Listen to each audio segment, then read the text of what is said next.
My wife and daughter left me when I was sick. Years later, they came back to claim my house. But let's start from the beginning. I was diagnosed with advanced Hodgkin's lymphoma. It was shocking because I had always been healthy. The doctors didn't know why I got cancer, but they said there was a small chance of survival with intense treatment. I was determined to fight. When I told my wife, Daisy, and our teenage daughter, Luna, they were devastated. I reassured them that I would do my best to recover, but I also worried about how this would affect our family. The doctor had warned me that chemo would be tough, and many marriages don't survive such struggles. That night, I shared my fears with my wife. She promised to stand by me. We were financially stable, with good insurance, savings, and a trust fund from my late grandfather. Our house was fully paid off, and I had set aside money for Luna's college. A week later, I started chemo. It was brutal. I felt weak, barely able to eat or move. At first, my wife and daughter took care of me, cooking, cleaning, and driving me to treatments. I tried not to be a burden. After 2 months, they started getting frustrated. Their help became reluctant, and my daughter ignored my requests. One day, I had an early chemo session, but my wife refused to take me, saying she was too tired. Shocked, I called an Uber instead. The driver was kind and even offered to bring me home. It hurt that I had to rely on strangers. When I got home, I confronted my wife and daughter. My wife admitted they felt overwhelmed. My daughter said she hadn't expected me to be so dependent. I suggested hiring a nurse to ease the burden, and they agreed. The nurse was amazing. She took care of everything, driving me to appointments, making sure I ate, and following my treatment plan. But my wife grew jealous. She felt replaced. I told her she could take over if she was willing to do everything the nurse did. She didn't like that answer. One night, my mother-in-law called, accusing me of bringing another woman into her daughter's house. I explained that I needed help and that the nurse was only temporary. She wasn't convinced but eventually dropped the issue. A week later, I came home from chemo and saw a moving truck in front of my house. My wife and daughter had packed their things and were leaving. I was too exhausted to argue. When I asked Luna if this was truly what she wanted, she said living with me was too hard. Watching them leave broke my heart. My brother stepped in. He lived 3 hours away and had a family, but he took time off to stay with me. He was furious at my wife for abandoning me after I had always provided for her. His wife's sister, Kara, was going through a tough divorce and needed a place to stay. Since my home was near her university, my brother suggested she move in temporarily. I agreed.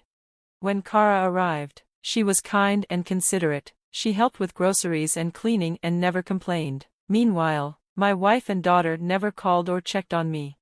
A month and a half later, I got the best news: I was cancer-free. I rang the bell at the hospital to celebrate. My nurse asked what I planned to do next.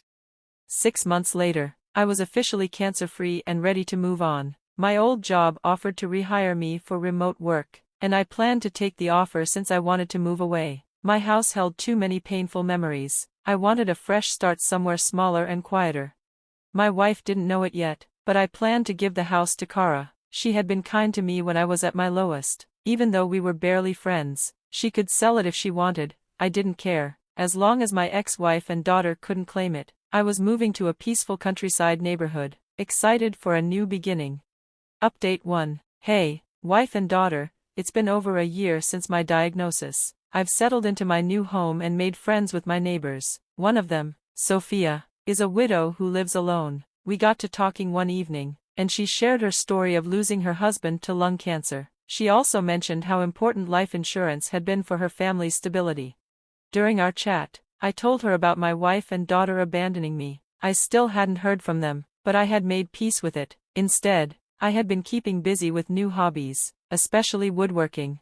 One day, after coming back from the hardware store, Sophia told me she had seen some people hanging around my house. They knocked a few times, walked around, and then sat in their car for a while. She almost called the police but thought they might be family. When she described them, I realized it was my wife and daughter. I had no idea how they found me, only my brother and his wife knew my address. It made me wonder why they were suddenly looking for me after disappearing for a year. Sophia said if they came back, I should stay inside, and she would handle it. Honestly, I had no interest in seeing them again after they abandoned me. Later that night, I called my brother, and he told me my ex-wife and daughter had been harassing Kara at my old house. Thankfully, Kara had legal proof that the house was hers and told them she had bought it from me. I felt bad that she was dealing with their nonsense, so I called to apologize. Hopefully, this would be the end of it. As for my wife, she might not even know about the divorce. My lawyer sent the papers to her mother's house, but maybe they ignored them. Either way, I didn't care anymore. My marriage was over. I had finally recovered. The first thing I did was file for divorce, freeing myself from a marriage that had failed me when I needed support the most. With that done, I focused on my health. Recovering from cancer wasn't easy, but I slowly regained my strength. My hair started growing back, my scars healed, and I gained weight again. I stuck to healthy eating most of the time but allowed myself occasional treats. Update 2. My wife and daughter showed up again. This time during the day while I was working. I heard a knock, checked my security cameras, and saw them standing outside. My ex-wife looked the same, but my daughter, Luna, had grown a lot. I followed the plans Sophia and I had discussed, staying inside and listening. Sophia, always a great neighbor, went over to greet them. My wife asked if she knew someone named Charlie who used to live there. That caught me off guard. When Sophia questioned what she meant, my wife claimed that her husband had lived there before passing away recently after a long hospital stay. I was speechless. As far as I knew, there was no record of my death anywhere. Then she said she and Luna were my next of kin, implying that they had a right to my house. Sophia, playing along, told them that a man named Charlie had lived there, but he was divorced. She mentioned that I had told her my wife left me and that I planned to leave my belongings to charity, so she was surprised to see them here. There was an awkward silence before Sophia asked if they had a death certificate or a will. My wife said no. Sophia explained that they would need those to claim the house. My wife got furious, yelling at her to mind her own business. I felt embarrassed. My neighbors had been nothing but kind to me, and here was my ex making a scene. I thought about stepping outside to confront her, but I stuck to the plan. Sophia apologized and went home, and soon after, my wife and daughter left. Later, I went to Sophia's house to apologize. She brushed it off, saying she found my wife's outburst amusing. I wished I could laugh about it too, but I knew how nasty my ex could be. If she returned, I was ready to confront her. Update 3. She came back yesterday. I was working when I heard a loud crash. Running to the living room, I found my front window shattered. Outside, people were shouting. I thought there was some crazy person on the loose. Turns out, I wasn't wrong, it was my ex-wife. She had smashed my window, and my neighbors were trying to stop her. She and Luna were holding bats, and they had already destroyed some of my potted plants. I grabbed her arm and asked if she had lost her mind. She was shocked to see me, or rather, shocked to see me alive. I told them both to get off my property before I called the cops. Turns out, my neighbors had already called. My ex looked hurt and asked why I never reached out after recovering. She insisted that she and Luna would have come back if they had known. I reminded her that we made vows to stand by each other, in sickness and in health, and she broke those vows. I wanted nothing to do with her. She was not my wife anymore. I had sent the divorce papers months ago. Then she brought up Luna, saying she was going to college next year and couldn't afford tuition. I told her, "Your daughter had no problem abandoning me. I'll sign away my parental rights. You should have thought about this before you left me."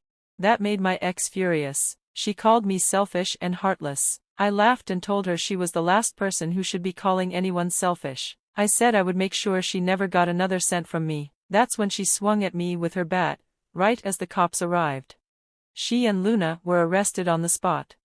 I had everything on camera, including her smashing the window, so I handed the footage to the police. As they were taken away, my ex and daughter started crying, but I felt nothing. After work, I ordered a new window and cleaned up the mess. My neighbor Sophia lent me some buckets to save my plants. Curious why my ex had suddenly reappeared, I did some digging. Turns out, her mother died 2 months ago, and the house they were living in actually belonged to her husband's cousin. He kicked them out so he could sell it. With no home, my ex and daughter sold their parents' belongings and had been living in motels. When they went to my old house and saw Kara there, they assumed I had died. They started snooping around for records of my assets and found my address. Now, my ex is facing charges for vandalism, attempted break-in, and assault. Since Luna is a minor, she got community service. But my ex-wife might do jail time. I'm also thinking about getting a restraining order.